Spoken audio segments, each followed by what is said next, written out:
I think today would be a really good day to give you a bath. Hey, I'm speaking to you. Excuse me, sir.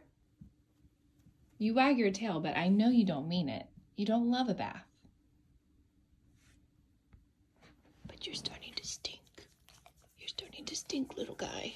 I have dabbled in many of the beauty subscription boxes, but I usually felt very disappointed in what I got because I would get a smattering of different brands and they would be little tiny samples, and sometimes you can absolutely tell whether you're gonna like or dislike something, but then with things like skincare, you usually need like 2 to 3 weeks to really decide if it's working for you. So I canceled all of them, and then about 8 months ago, one of you DM'd us, which I'm so grateful for, and you said, hey, by the way, the Detox Market beauty box, the monthly beauty box this month is Pi, which Pi is like one of my favorite skincare brands of all time. So I checked it out and ended up buying a 6-month subscription at the time because I really liked the benefits of the service. First of all, they offer you full-size products from one brand. Every month is different. Sometimes you get hair care, sometimes you get skincare, sometimes you get makeup, sometimes it's body care.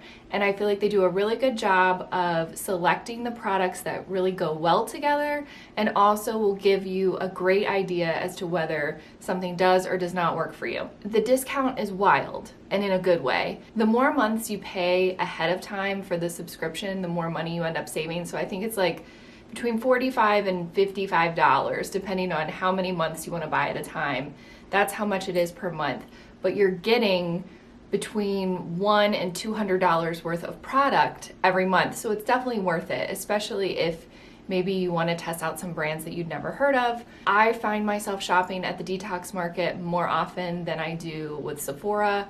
Same with Credo Beauty. Credo and Detox Market have been my go-to beauty destinations, I guess you could say, lately, because they have a lot of brands that I'd never been able to use because I can't really find them anywhere. So, I'll link everything below. Check it out if it's something you're interested in. So this month's beauty box was Aether Beauty, and it's a makeup brand that I'd never really dabbled in. I know they sell it at Sephora, and so I was really excited to get this, and I'm actually wearing a lot of the products on my face today because I wanted to show you. I was going to do a first impressions, but that ended up taking too much time.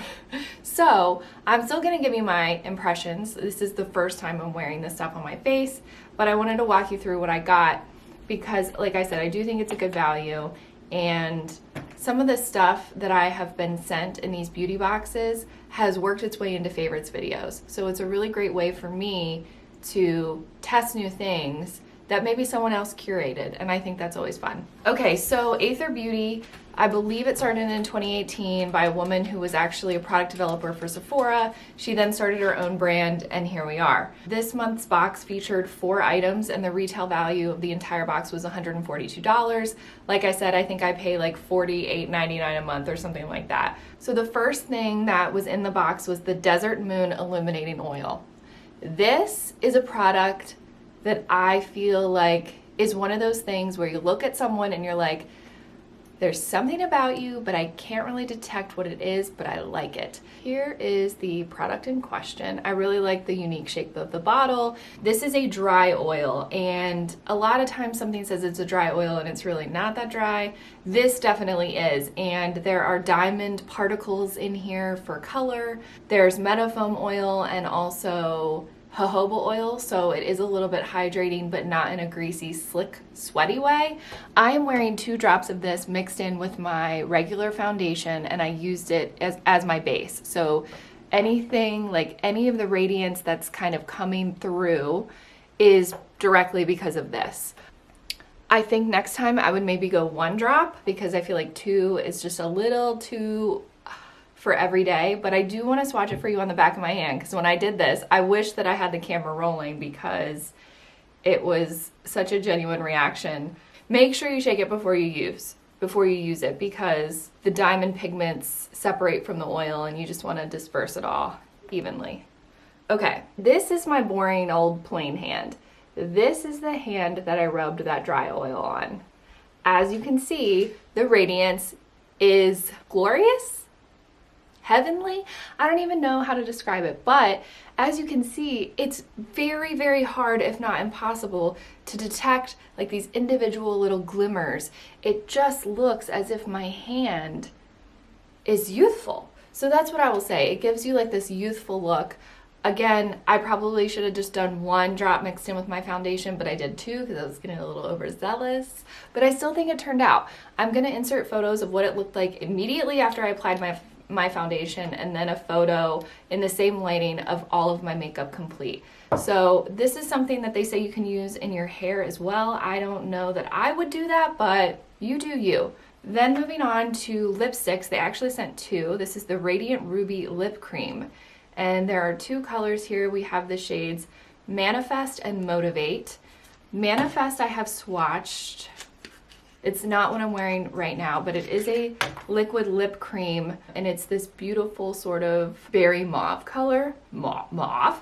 It has a, you know, really nice and precise doe foot applicator. It's slightly slanted and also pointed, so you can really get the curvature of your lips. So here is that shade. Gorgeous. I think this would be super flattering on a lot of different skin tones. It doesn't have a scent, neither does the oil. I really like that. I don't hate, but like there are times when something is so fragrant that I'm like, was that really necessary? Do we really need to do that? And I appreciate that there is no scent to this.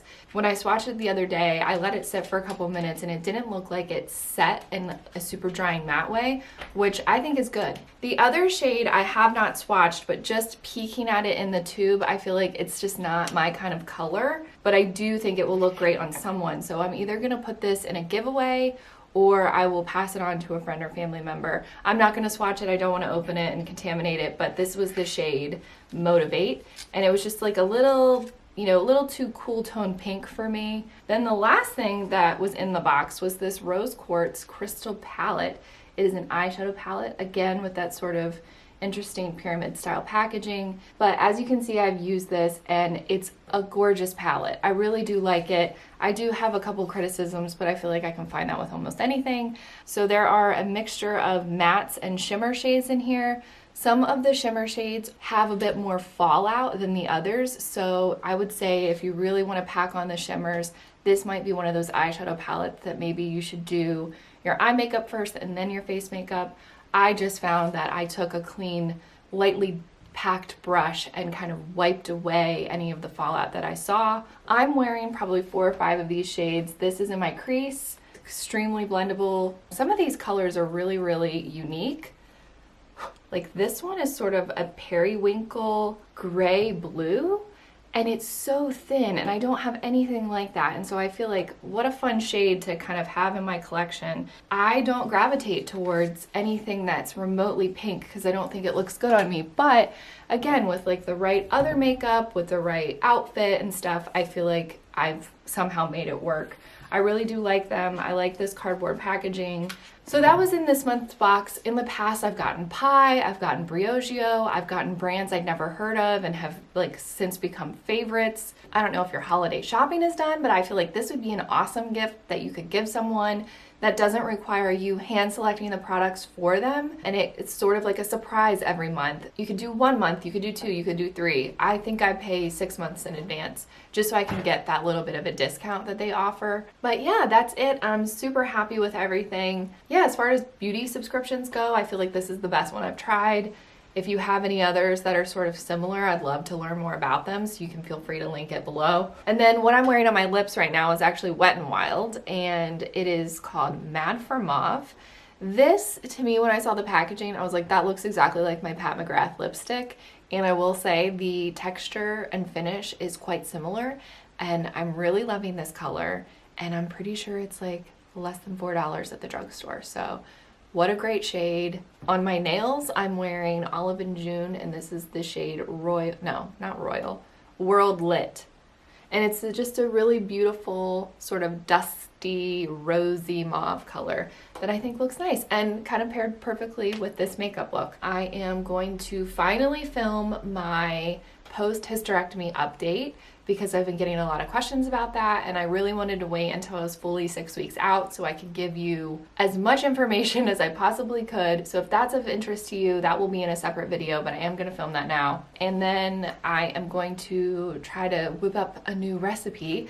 I have been subscribed to the Cooking New York Times page for a really long time. It does cost money. I think it's like $10 a year maybe, but I think it's a really worthy subscription service because I find myself using it all the time. Of course, I love to peruse free blogs. Like Carlsbad Cravings is probably my #1 go-to food blog. I love her, and I feel like our tastes are very similar, and I've never made something from hers that was bad. Apart from utilizing blogs, I do use the Cooking New York Times page, and I really do like it. That's also a good gift for someone that maybe needs some recipe inspiration or just like really loves cooking. So I found a recipe last night for a brown butter butternut squash orzo, and I really want to make that. So maybe I'll show you some fun cooking stuff.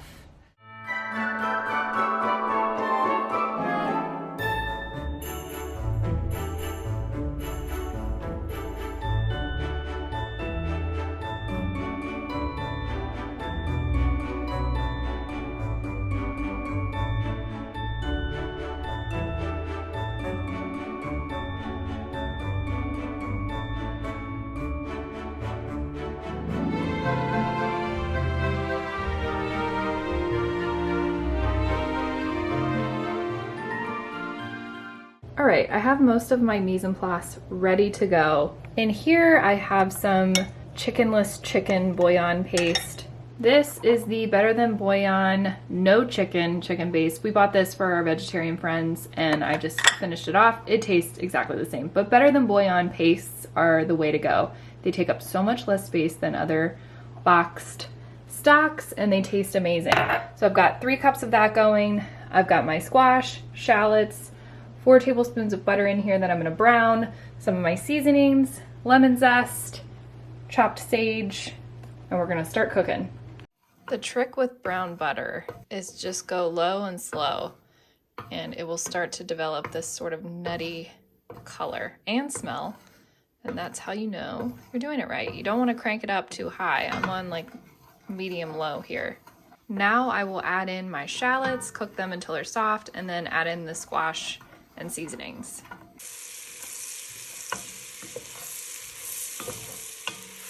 Shallots have softened. I added in the butternut squash chunks. I've also added in my sage, red pepper flake, and pepper, and I'm gonna cook this until the squash are soft, which is about like 12 to 15 minutes. I will say, if you want to make anything taste better, just add brown butter. Hot. Very hot.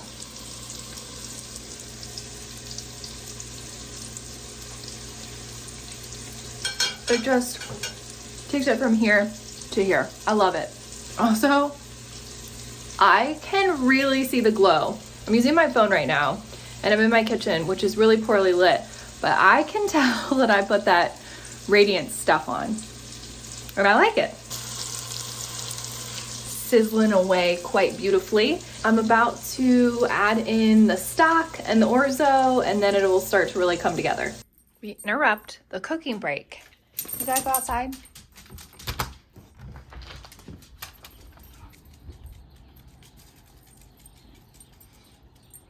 Okay, I've added my orzo. I added my lemon zest. Apologies for the poor lighting. It's much more orange and beautiful in person, but I'm just gonna let that orzo pasta soften and hopefully it will suck up a lot of the juice. This might not look like much to you, but this is one of the tastiest things I've made from the Cooking New York Times website. It is so incredibly creamy somehow, despite there being no cream. I mean, I know there's butter. The squash and the orzo just, oh my God, it's delicious. I had to make myself a little bowl of this just to snack on because it's that good. Does anyone else do this with a tea towel or dish towel, whatever you want to call it? This is 100% because my mom and my aunts and my grandparents have done it. But it's very useful to have a towel here when you're cooking. This is so good. The squash, it just adds such a creamy texture to the orzo. I really like it. And I know Mike's gonna like it too. I would top it with a little bit of fresh sage and maybe a sprinkling of a little bit more Parmesan cheese, but for me, I'm happy to just eat it straight out of the pot. I am currently thinking of recipes and side dishes and appetizers and stuff for our Christmas menu because we're hosting, and I'm definitely gonna put this in the rotation. It is that good. It's sort of like a risotto, but less work. You know how orzo sort of has that little bit of chew to it? I really like that. I find it very satisfying. So good. Oh my God. I just sent the recipe to Caitlin. I was like, you have to make this. Something I bet you didn't know about me is that I'm an AARP member.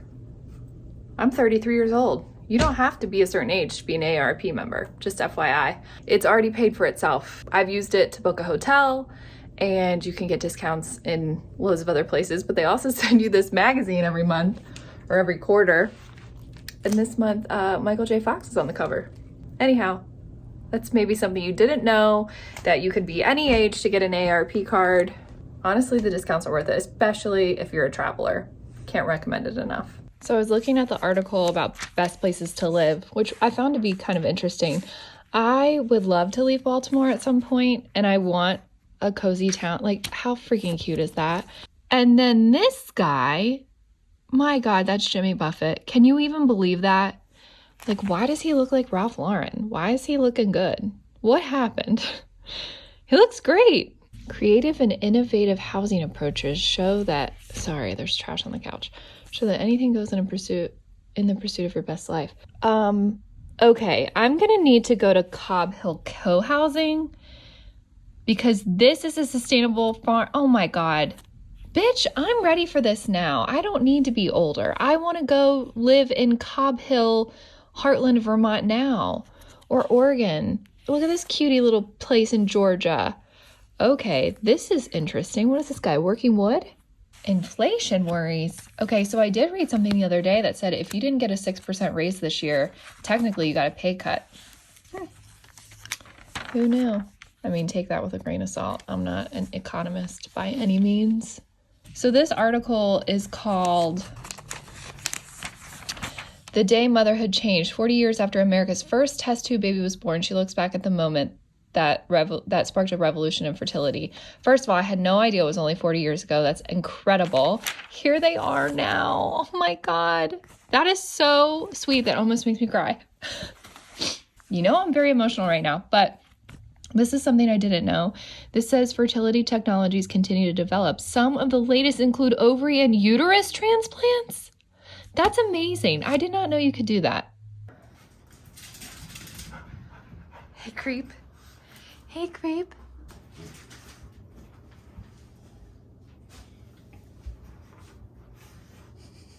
People specifically requested more mic footage. There I am. It's me. In the vlogs. Like, can you believe it? Oh my God, I'm doing something special. I'll go get you.